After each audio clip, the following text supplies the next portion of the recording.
calcio y la expresión del fosfato.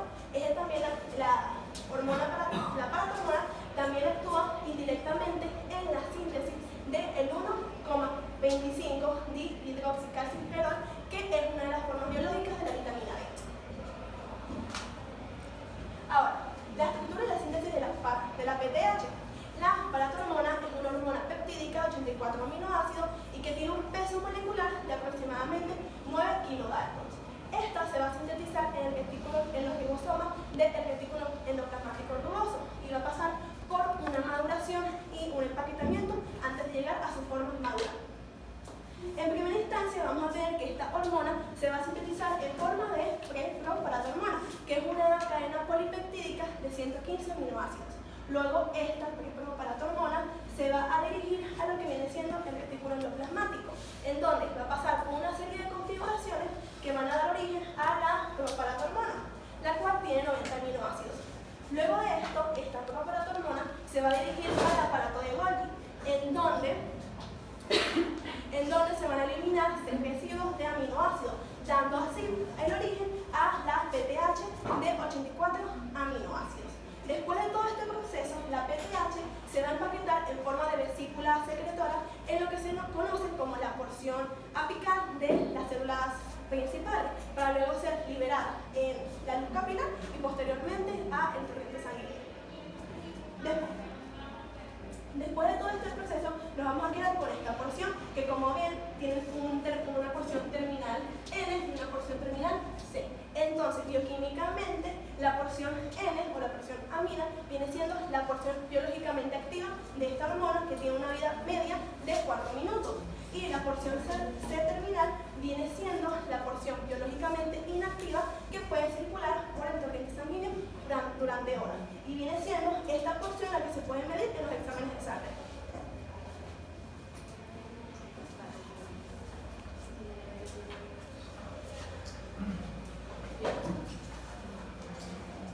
La PTH es una hormona esencial que desempeña un papel crucial en la regulación del metabolismo del fosfato y del calcio.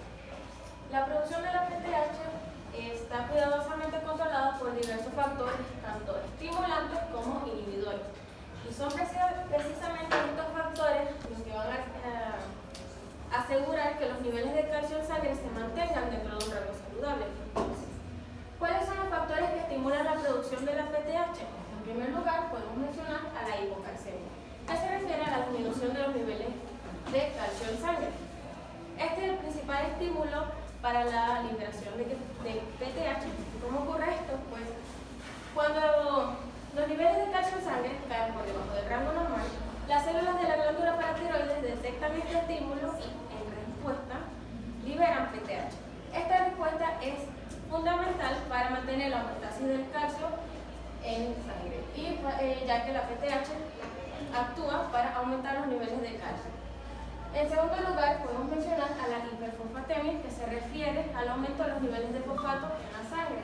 Este también puede estimular la producción de la PTH, ya que la hiperfosfatemia a menudo va de la mano con la hipocalcemia. Esto significa que un aumento del fosfato sanguíneo puede contribuir a la disminución de los niveles de calcio. Y como mencioné anteriormente, la hipocalcemia es el principal estímulo para la liberación de la PTH. Y tenemos a las catecolaminas, tales como la adrenalina y la noradrenalina. Estas tienen también estas pueden liberar PTH al activar los receptores beta-2 adrenérgicos. Esta actividad de las catecolaminas no es tan conocida como las anteriores, sin embargo, este es un mecanismo adicional por el cual se puede regular la liberación de la PTH. ¿Sí? Ahora, ya conociendo, o por el contrario, los factores estimulantes, podemos mencionar a los factores que inhiben la producción de la PTH, donde podemos mencionar en primer lugar a la hipercalcemia, que es lo contrario a la hipocalcemia. Este es el aumento de los niveles de calcio. Entonces, ¿qué pasa aquí? Cuando los niveles de calcio en sangre aumentan, las células de la glándula paratiroides detectan este aumento y en respuesta van a disminuir la producción de la PTH. Este mecanismo de de retroalimentación negativa es esencial para mantener estables los niveles de calcio en sangre y que estos no aumenten en cantidades mayores. En segundo lugar, tenemos a la hipermagnesemia, que se refiere al aumento de los niveles de magnesio en sangre. Este también puede inhibir la producción de PTH y esta inhibición se debe a la reducción de la sensibilidad de las células de la glándula paratiroide al calcio. Esto, a su vez, provoca una disminución en la liberación de la PTH. Y tenemos, entre otros de los factores que inhiben la producción de la PTH, la vitamina D. Esta, en su forma activa, que es el calcitriol, aumenta la absorción intestinal del calcio, lo que se traduce como una hipercalcemia, que como menciona aquí, la hipercalcemia es uno de los factores que inhiben la producción de la PTH. Ahora, continuamos con su metabolismo. La PTH tiene una vida media muy cortita, de tan solo 2 minutos. Esto significa que se degrada rápidamente en nuestro cuerpo, lo que requiere que la glándula paratiroides sintetice y libere de manera rápida la PTH o la hormona que se encuentra almacenada para posteriormente utilizarse y para posteriormente ser utilizada y evitar las fluctuaciones de los niveles de calcio en sangre. Aproximadamente el 70% de la PTH se metaboliza en el hígado. En este órgano, las enzimas llamadas catexinas van a degradar de manera rápida a la PTH. Estas enzimas van a descomponer a la PTH en fragmentos más pequeños, lo que va a favorecer o lo que va a facilitar su eliminación. Alrededor del 20% de la PTH se metaboliza en los riñones. Es aquí donde la proteína megalina va a actuar como receptor que secuestra a la PTH. Y se dice que la secuestra, ya que cuando la PTH pasa por los túbulos renales, esta se une a la proteína megalina, ayudándola a internalizarla dentro de la célula.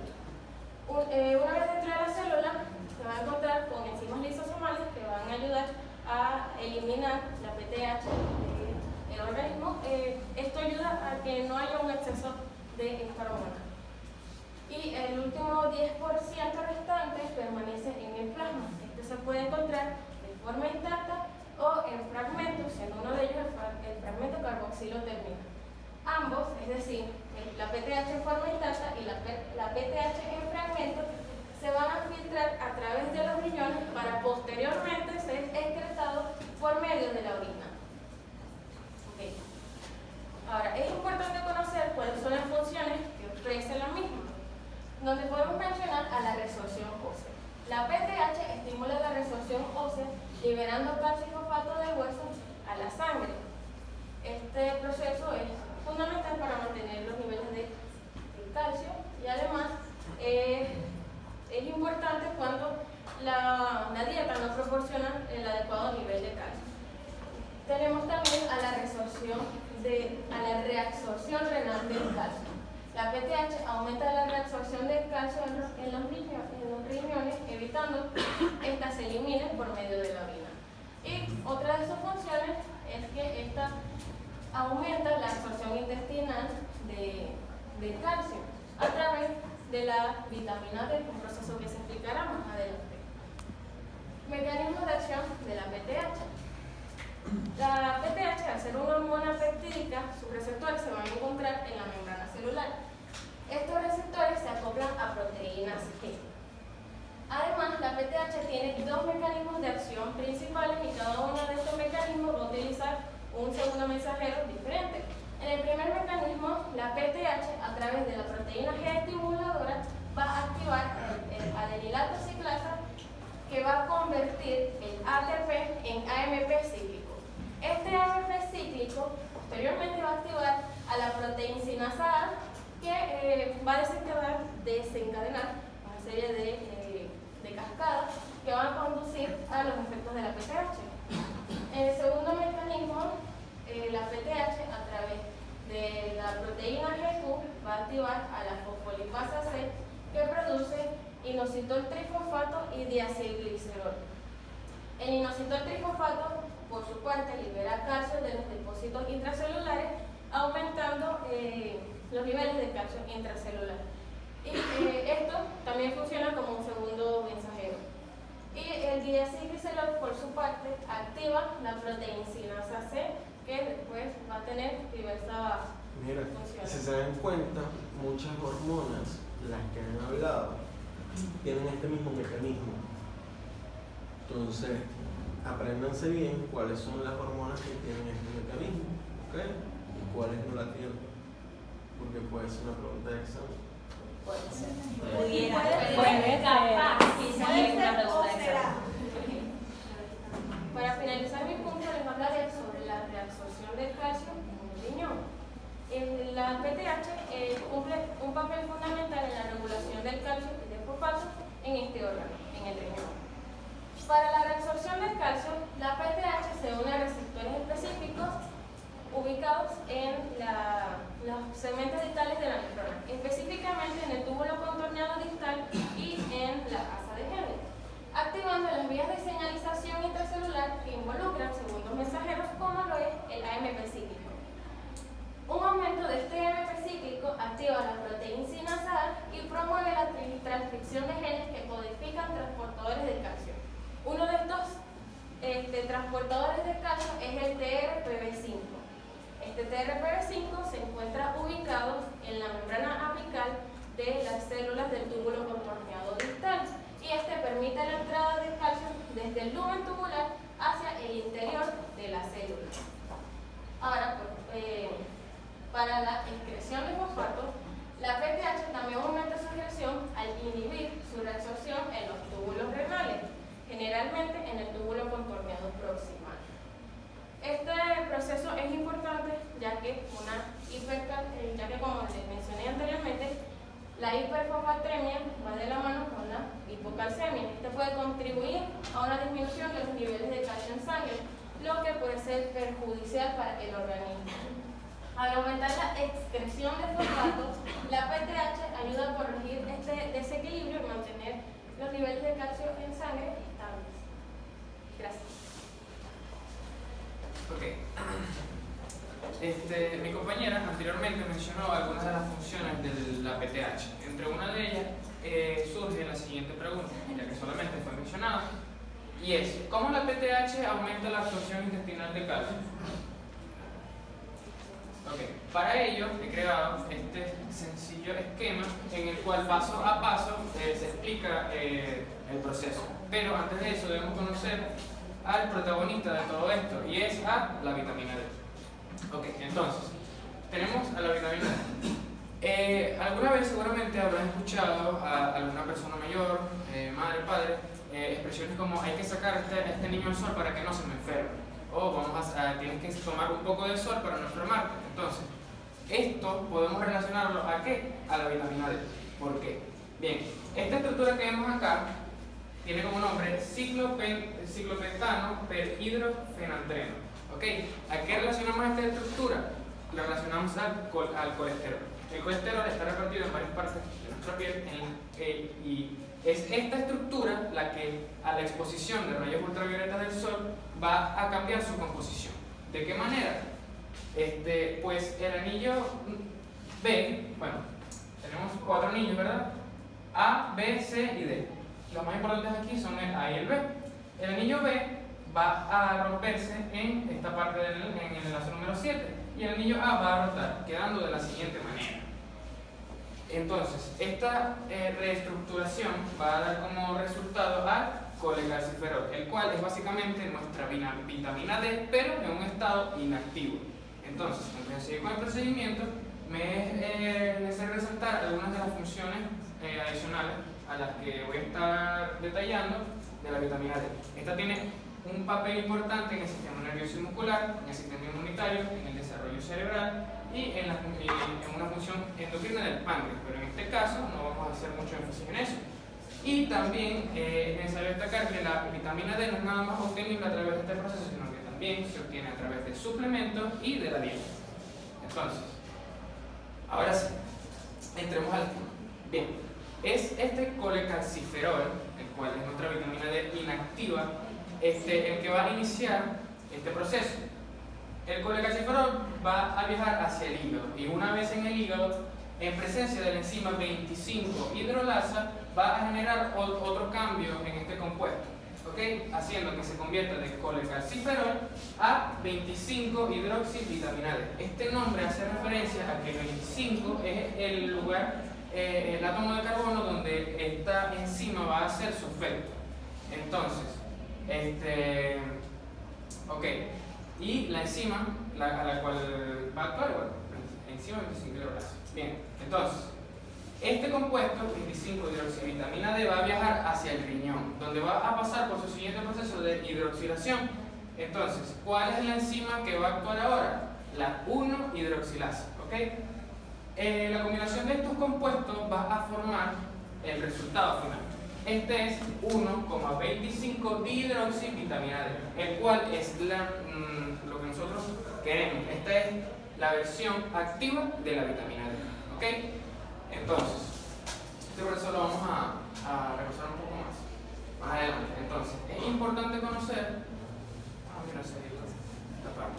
Bueno, esta flecha que está acá con la enzima, y entonces, ¿a qué hace referencia? A que es necesario que nosotros sepamos cómo esta enzima se activa, es decir, la 1-hidroxilasa. ¿Okay? Esta enzima aquí es donde la relacionamos con el PTH, ya que esta se estimula a través del siguiente procedimiento. Primero, la paratormona al ser secretada va a viajar a través del torrente sanguíneo hacia los riñones. Una vez llegados a los riñones, la paratormona va a acoplarse a su receptor, haciendo que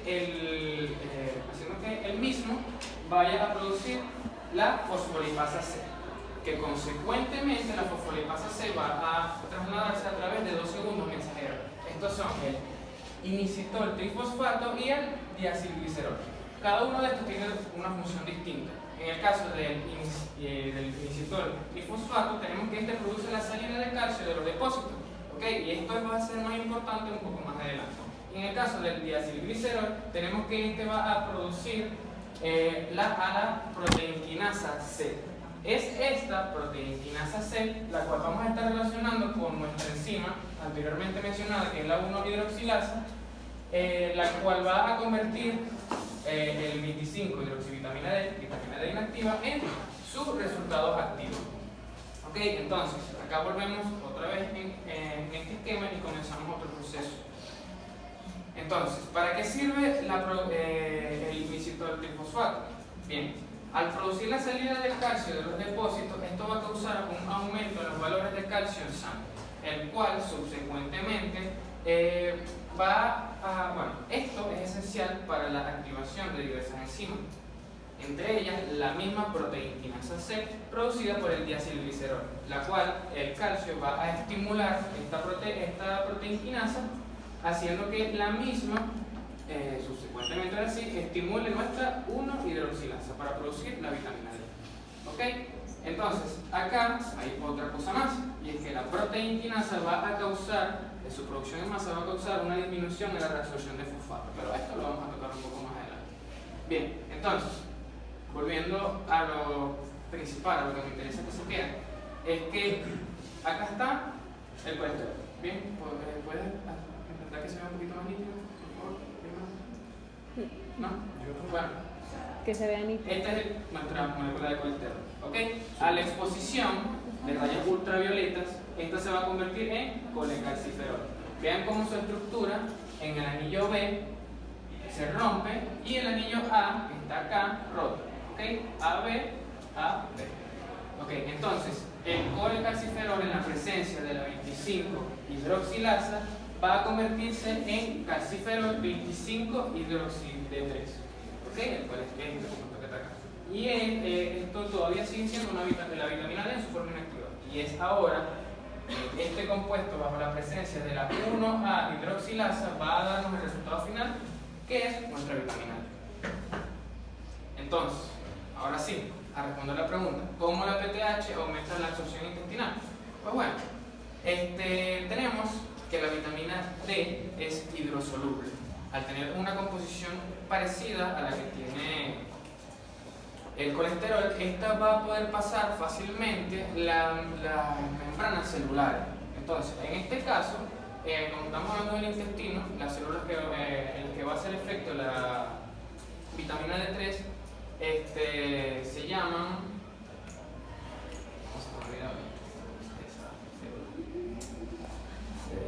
enterocitos. Okay. Esta célula se llama enterocito. Entonces, la vitamina D, como es hidrosoluble, esto va a facilitar su paso a través de las membranas celulares. ¿De las membranas celulares de quién? De los enterocitos. Al entrar a la célula, buscará su receptor ubicado en el núcleo de la célula. Al unirse a su receptor, formará el complejo calcitriol BTR, que se unirá a regiones específicas del ADN. Al unirse a estas regiones específicas del ADN, va a comenzar un proceso de codificación de genes específicos, haciendo que se produzcan otros compuestos. Entre ellos, uno de los genes específicos es el gen codificador de la TRPV6. ¿Ok? Entonces, esta TRPV6 es lo que es básicamente un receptor de calcio. Entonces, este transportador de calcio se va a insertar en la membrana apical del enterocito, llamada ribete en cepillo. Y como su nombre lo dice, este receptor de calcio va a facilitar la absorción del mismo a través del lumen, el cual es un medio extracelular del intestino, hacia el mismo enterocito, el cual viene siendo el medio intracelular, evidentemente, en contra de su gradiente de concentración. Entonces, una vez dentro del enterocito, el calcio se une a proteínas de unión al calcio que lo transportan a través del citoplasma hacia la membrana vasolateral. Y es en este punto en el que, una vez llega a la membrana vasolateral, el calcio es expulsado hacia el líquido intersticial. Y como bien sabemos, el líquido intersticial, posteriormente, como vimos en la clase de microcirculación, en el seminario de microcirculación, es absorbido. Hay un proceso ahí con los capilares. ¿Okay? Entonces aquí se reabsorbe el calcio y vuelve a su circulación. ¿Okay? Y es acá donde se decide hacia dónde va a ir ese calcio, si va a ir almacenado a los huesos, si se va a excretar por medio de la orina en caso de un exceso, o etc. Okay. Entonces, todo lo que les he hablado anteriormente es básicamente sobre la vitamina D.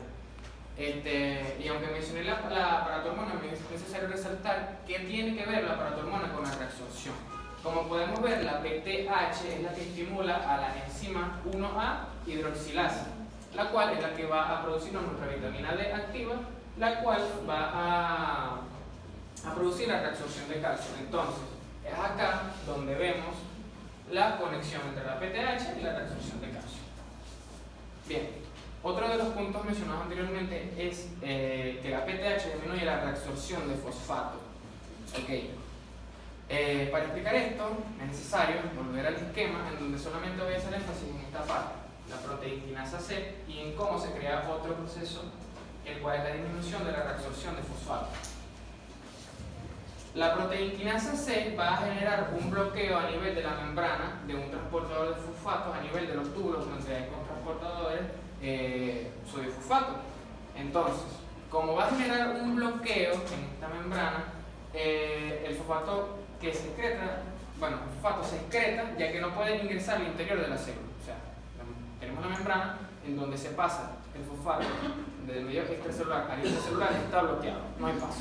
Entonces, como no hay paso, esto lo que le queda al fosfato es básicamente seguir la circulación y ser excretado. Entonces, de este modo, como la PTH genera disminución de la absorción de fosfato.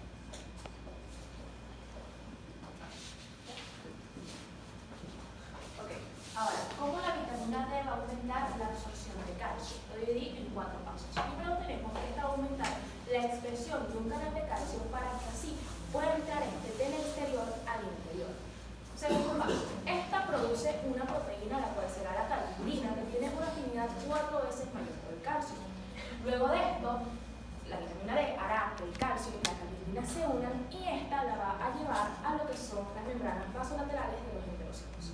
Y por último tenemos que se va a activar un transportador, el cual es calcio ATPasa dependiente, y va a transportar el calcio a la circulación en contra de su lente de concentración. Tenemos que la vitamina D va a aumentar esto también a nivel renal, tanto el calcio como el fosfato, aumentando también la calcemia como la fosfatemia e inhibiendo a la vez a la paranormona. ¿Qué va a pasar con el sodio que entra a la célula mediante la bomba? Aquí lo que pasará es que cuando se tenga una ingesta bastante elevada de calcio, va a activarse un intercambiador a nivel de la membrana vasolateral. Este intercambiador lo que hará es que la energía generada por el sodio al pasar a favor de su gradiente de concentración va a ser utilizada por el calcio para salir en contra de su gradiente de concentración. Entonces, a través de un mecanismo de retroalimentación negativa es que se va a permitir que aumente el calcio por medio del aumento de la vitamina D y que esto a la vez reduzca lo que es la paratormona. Esto, si no sucediera, tendríamos un exceso de vitamina D y un exceso de paratormona, lo que nos llevaría a una hipercalcemia. Es importante que tengamos en cuenta que al momento de indicarle a un paciente el consumo de calcio debe ser también complementado con vitamina D. Esto debido a que el calcio por sí solo sencillamente sería desechado por las heces. Bien. Okay. La calcitonina. La calcitonina es una hormona peptídica, la cual su precursor es el prepocalcitonina, y esta calcitonina se encuentra pues con 32 aminoácidos, de los cuales va a tener un fuerte disulfuro de la cisteína 1 a la cite. Esta hormona peptídica va a tener sus receptores a nivel de la membrana, en los cuales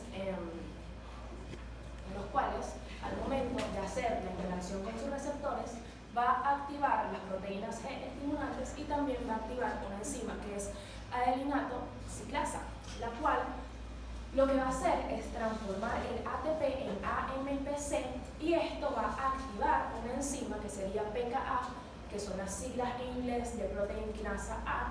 Lo que hará es translocar el núcleo para así dar la transcripción de genes estimulados por calcitonina. Al momento de que ésta se sintetiza y se secreta a nivel de las células paramoleculares y va al torrente sanguíneo, va a tener una vida aproximada de 10 minutos, en la cual su función será regular los niveles alterados de calcio plasmático. Por esto también se le conoce como hormona hipocalcemizante.